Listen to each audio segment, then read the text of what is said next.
बच्चों, आप लोगों का हमारे YouTube चैनल पर बहुत बहुत स्वागत है। हम हर रोज़ आप लोगों के लिए 11 12th और प्रतियोगी परीक्षाओं से संबंधित वीडियो लेकर आते हैं। तो आज हम उसी सीरीज़ में भारतीय संविधान 11वीं क्लास का जो चैप्टर 1 है उसके क्वेश्चन आंसर लेकर आए हैं। बच्चों, ये क्वेश्चन आंसर आप लोगों का पूरा चैप्टर क्लियर कर देंगे। मैं इन्हें एक्सप्लेन करके आप लोगों को समझाऊंगा। पहला क्वेश्चन है, संविधान क्या है? संविधान नियमों, कानूनों और सिद्धांतों का समूह है जिसके द्वारा किसी राज्य की सरकार शासन करती है। या एक परिभाषा और भी हो सकती है, उसको हम कुछ इस तरीके से समझेंगे।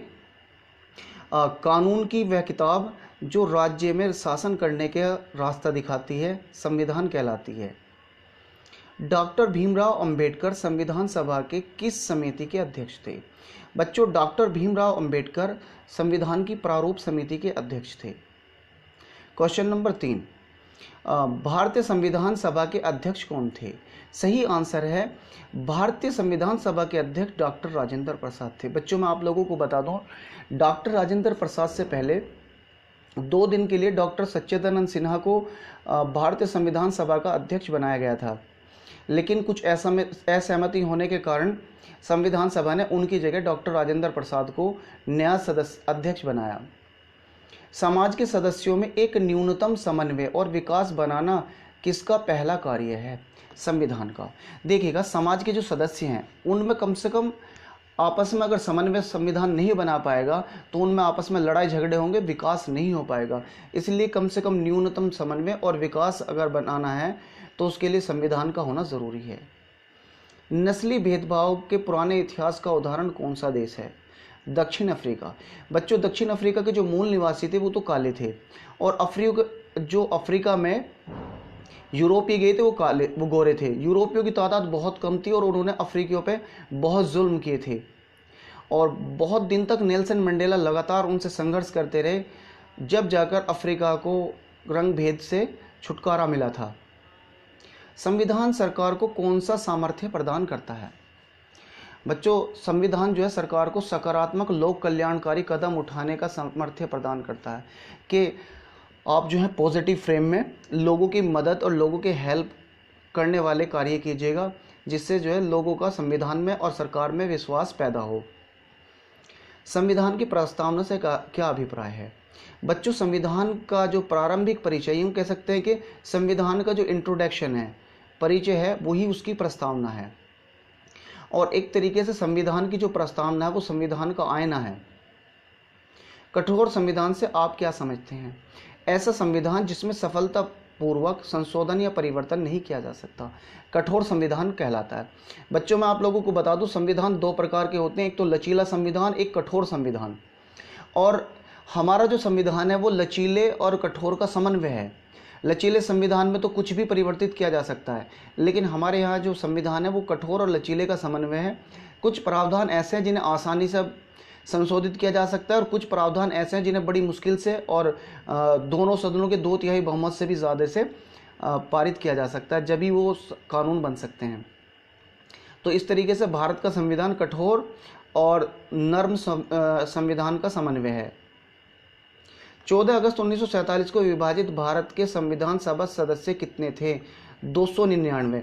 बच्चों, जब भारत के लिए संविधान सभा का गठन किया गया था उस वक्त 389 सदस्य थे, लेकिन पाकिस्तान के अलग होने के बाद जो सदस्य पाकिस्तान चले गए, उसके बाद भारत में 299 सदस्य रह गए। पुराने सोवियत संघ के संविधान के निर्णय का अधिकार किसको दिया गया था? बच्चों, पुराना जो सोवियत संघ था, USSR, अब तो वो रशिया हो गया, और जो उसके और साथी राष्ट्र थे जो आप 12वीं क्लास में पढ़ेंगे वो उससे अलग हो गए। तो वहाँ पर कम्युनिस्ट पार्टी का ही एकाधिकार था, अकेली पार्टी कम्युनिस्ट पार्टी ही थी, और वही कानून का निर्माण करती थी। अंतिम रूप से पारित भारतीय संविधान में कितने सदस्यों ने हस्ताक्षर किए? 284 सदस्यों ने हस्ताक्षर किए। देखिएगा, जब संविधान सभा का गठन किया गया था 389 सदस्य थे, उसके बाद पाकिस्तान अलग होने पर 299 रह गए, और फाइनली आखिर में जब लोगों ने हस्ताक्षर किए तब ये 284 रह गए थे। भारतीय संविधान में वर्तमान में कितनी अनुसूचियां हैं? बच्चों, भारतीय संविधान में वर्तमान में 12 अनुसूचियां हैं। जब संविधान लागू हुआ था उस वक्त 8 अनुसूचियां थी। अब अनुसूचियों की संख्या बढ़कर 12 हो गई। विधानसभाओं में प्रत्येक समुदाय के सदस्यों ने अपने प्रतिनिधियों का चुनाव किस पद्धति द्वारा किया था? बच्चों, समान अनुपातिक प्रतिनिधित्व और एकल संक्रमण मत पद्धति द्वारा किया था। क्रिप्स मिशन किस वर्ष भारत आया था? बच्चों, क्रिप्स मिशन 1942 को भारत आया था। 15वां क्वेश्चन, क्रिप्स मिशन में भारतीय संविधान के संदर्भ में क्या कहा था? क्रिप्स मिशन ने सुझाया कि भारतीय संघ की स्थापना संविधान के द्वारा होगी, जिसका निर्माण संविधान सभा द्वारा किया जाएगा। अब बात करेंगे 2 नंबर के प्रश्न उत्तरों की। संविधान क्यों महत्वपूर्ण है? देखिएगा, संविधान के हम 2 महत्व लिखेंगे, एक महत्व इसमें लिखा है और मैं दूसरा आपको खुद बता दूंगा। वह समाज के सदस्यों में एक न्यूनतम समन्वय विश्वास बनाने में महत्वपूर्ण भूमिका निभाता है। दूसरा, ये समाज के सभी वर्गों को सही तरीके से व्यवहार करना सिखाता है। तीसरा पॉइंट हो सकता है, ये समाज के निचले वर्गों को भी आगे आने का मौका प्रदान करता है। एक पॉइंट और भी हो सकता है, ये समाज में सभी लोगों को सुरक्षा प्रदान करता है। अगर देश में कितनी भी अराजकता हो, सब लोगों को सोचते हैं कम से कम संविधान तो है। यदि संविधान में मूलभूत कानूनों और नियमों का अभाव होता तो क्या होता? इस अभाव में समाज के प्रत्येक सदस्य अपने आप को असुरक्षित महसूस करता, क्योंकि उसे इस ज्ञान का अभाव होता कि दूसरों के साथ कैसा व्यवहार करना है। समाज में अराजकता होती। देखिए, पुलिस कितनी भी भ्रष्ट क्यों ना हो, उसके बावजूद कोर्ट कितने भी गलत डिसीजन क्यों लेता हो, सब लोग कहते हैं आई सी यू इन कोर्ट, मैं कोर्ट में मिलूंगा, है ना। उस इतना यकीन जब भी है पुलिस से, फिर भी लोग डरते हैं, चाहे तो वो रिश्वत देने की वजह से या वाकई में कार्रवाई की वजह से। तो ये संविधान का ही कारण है, कानून की ही वजह है, वरना तो जो मालदार आदमी होते वो अराजक हो जाते। संविधान के 2 महत्वपूर्ण कार्य बताइए। संविधान का पहला महत्वपूर्ण कार्य मूलभूत नियमों का ऐसा समूह उपलब्ध कराना जिससे समाज में एक दूसरे में एक न्यूनतम समन्वय और विश्वास बने। दूसरा, यह तय करना कि समाज में अंतिम निर्णय लेने की शक्ति किसके पास होगी। संविधान समाज की सामूहिक भलाई करने वाला स्रोत है। उपयुक्त कथन को दक्षिण अफ्रीका और इंडोनेशिया के संदर्भ में समझाइएगा। दक्षिण अफ्रीका का संविधान सरकार को अनेक उत्तरदायित्व सौंपता है, जैसे पर्यावरण संरक्षण करना तथा अन्यायपूर्ण भेदभाव को समाप्त करना।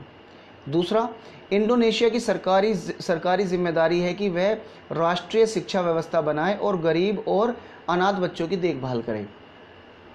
देखिएगा, हर सामूहिक भलाई के कार्य, जैसे हमारे देश में सरकारी पार्क बनाए गए हैं, कोई भी उसमें घूम सकता है। उसके अलावा सरकारी स्कूल जहां बहुत कम फीस पर पढ़ाई होती है, सरकार उल्टा खाना, दोपहर का मिड डे मील, स्कॉलरशिप भी देती है।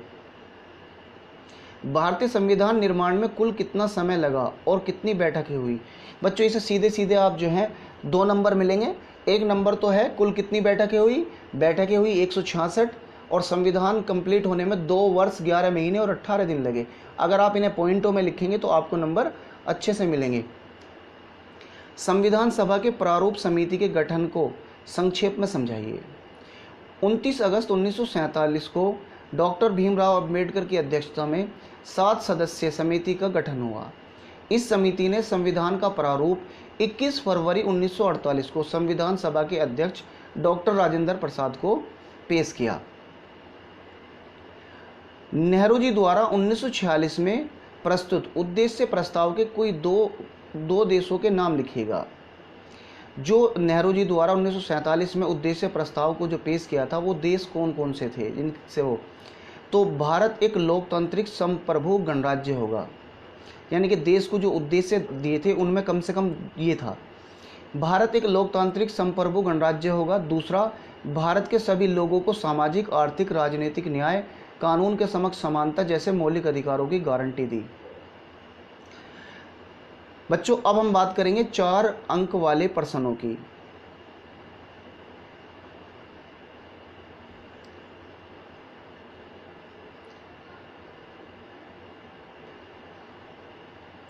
बच्चों, 4 अंक और 6 अंकों के प्रश्नों उत्तरों की जो वीडियो है मैं कल अपलोड करूंगा। साथ ही अगर आप हमारे चैनल पर नए हो तो चैनल को सब्सक्राइब करें, वीडियो अच्छा लगने पर लाइक करें। आप लोगों का बहुत बहुत धन्यवाद।